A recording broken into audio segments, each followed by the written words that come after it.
我是今年26届的应届生，我从去年秋招10月、11月开始投简历，截止到目前是零 offer 的状态。我不明白为什么现在的工作这么难找。从最开始上大学的时候，我就一直在卷，我拿到过奖学金，也参加了很多创业类的比赛，包括各种学生经历。那时候我坚信，只要我简历上的东西足够多、足够诱人，我就一定能找到一份好工作。但现在已经不是能不能找到一份好工作的问题了，而是根本就没有单位要我。我最后悔的就是一毕业就不停的开始找工作，从毕业到现在一直在被精神内耗、无限内耗、无限折磨。网上包括现实中所有人都说，第一份工作很重要啊，第一份工作你要选好行业啊，决定了你的一生啊。我的妈呀，我信了，我拼命要找一份好工作，结果半年下来一个心仪的 offer 都没有。我到现在才看明白，找来找去，普通人最后还不是一样，只能进一家又普通又一般、工资又少的一些小公司。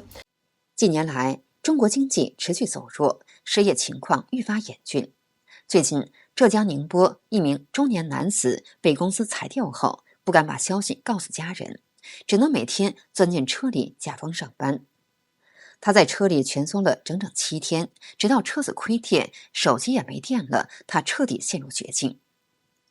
据宁波晚报报道，这名男子前段时间突然被裁，为了不让家人担心，他谎称自己要出差，实际上却住进了车里。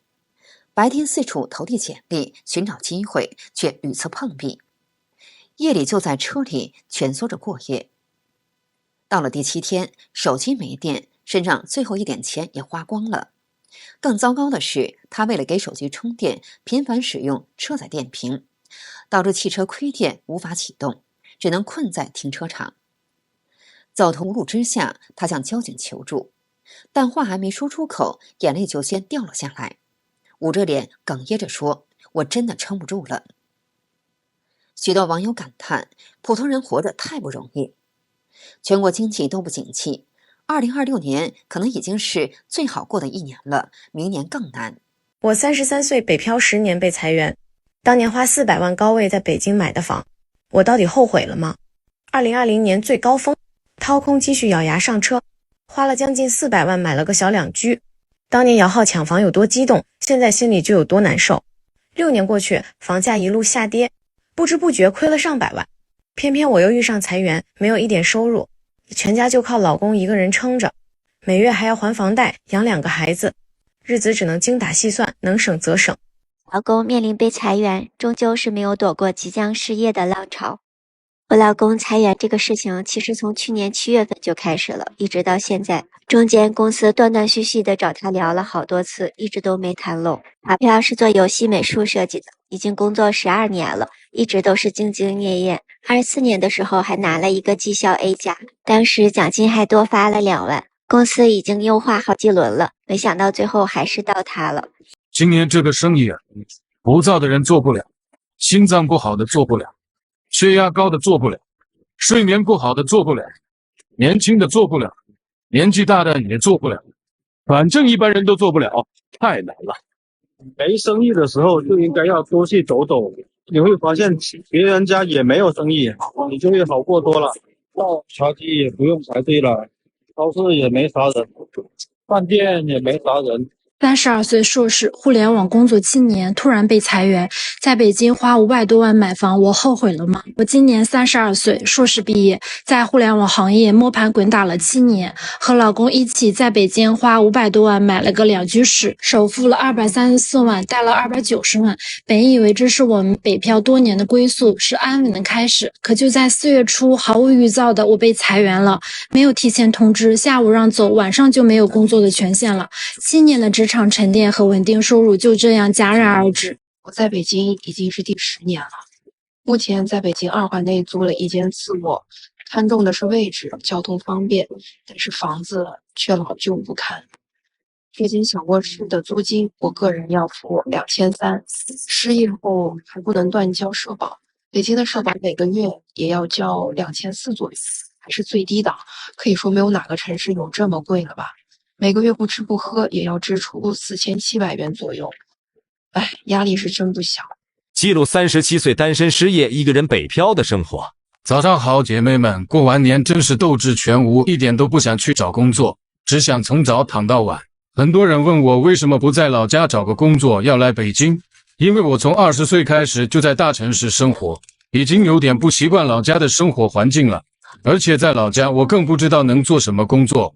总的来说，还是大城市的机会比较多，再加上我的朋友圈、我的房子都在北京，我更习惯在北京生活。发工资了，到手2.5个，可能这是我最后一次工资发这么多了。32岁，硕士，互联网工作7年，这个月直属领导离职后，我也被失业了。失业的那一瞬间，我其实很慌，也很焦虑。想想我们每个月有1.5万左右的房贷，还有一个1岁的宝宝要养，就觉得压力山大。但是生活还要继续。经过几天的调整，我已经梳理好接下来的打算了。眼下找工作是头等大事。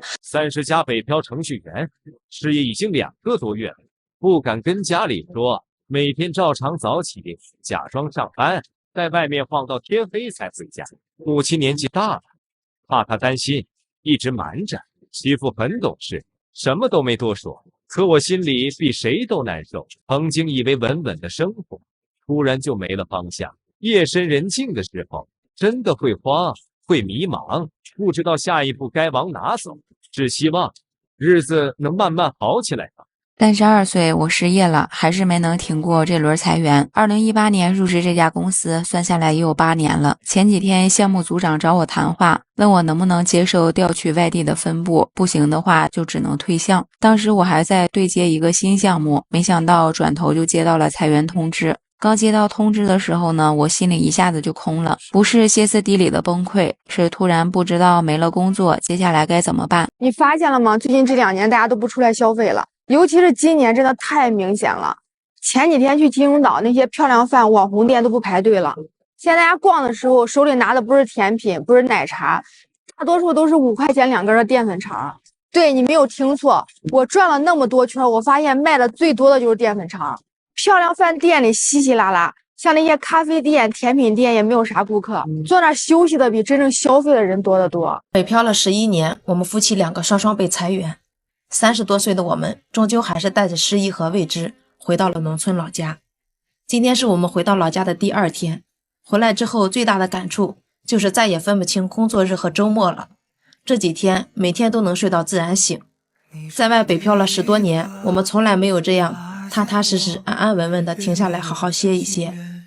早上起来就看到杰哥在给公公换手机，公公前2天不小心把手机弄丢了。有没有和我们一样的双双被裁员降薪，面对每月近8000的房租房贷，是卖房止损还是结束沪漂回老家呢？再过2天又要到了还房贷交房租的日子，现在每个月的房租房贷就像一块巨石，压得我们喘不过气。目前河南郑州的房贷加上上海的房租一共是7300，我现在失业在家，只能靠失业金勉强维持生活。老公这个月的工资还迟迟没发，再这样下去真的要失业了。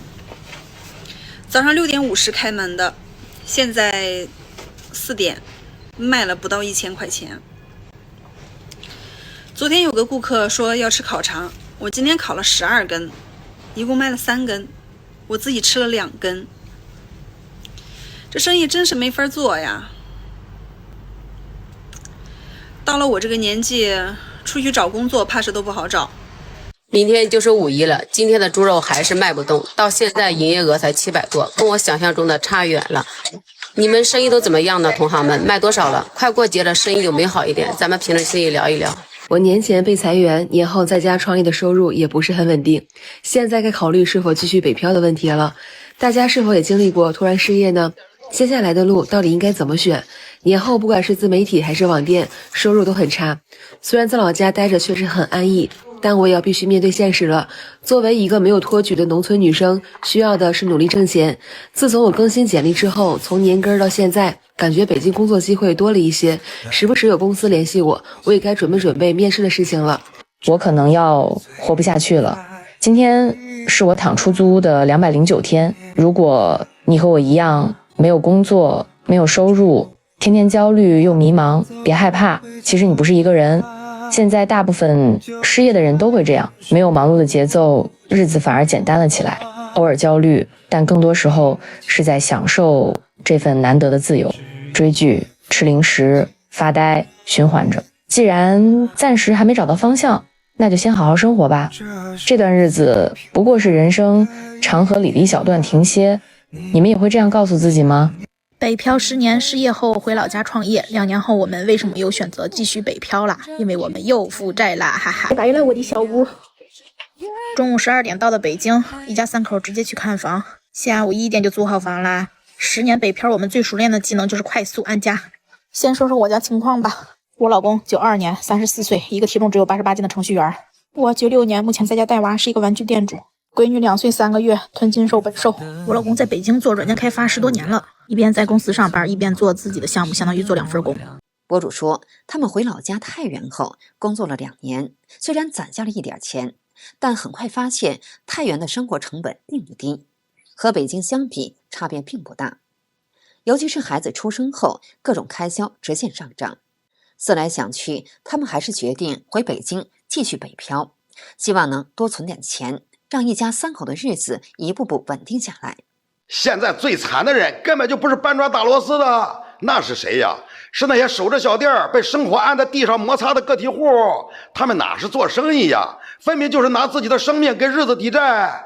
打工人至少能盼望着有个周末，没有双休也有单休吧。可是那些小老板们就是365天全年无休，自从当了老板，1年到头都在忙，逛街没时间，聚会没时间，打牌没时间，旅游没时间，不开门不死心，开了门连死的心都有。失业了，被裁员了，我也是走上了这个大龄35岁被裁员失业的这条路了。然后我大概是在2年前来到北京的，当时找工作的时候就已经觉得很难，北京找工作好难，全都是外包公司。然后当时年龄已经在30岁以上了，就只有外包公司的一些面试吧。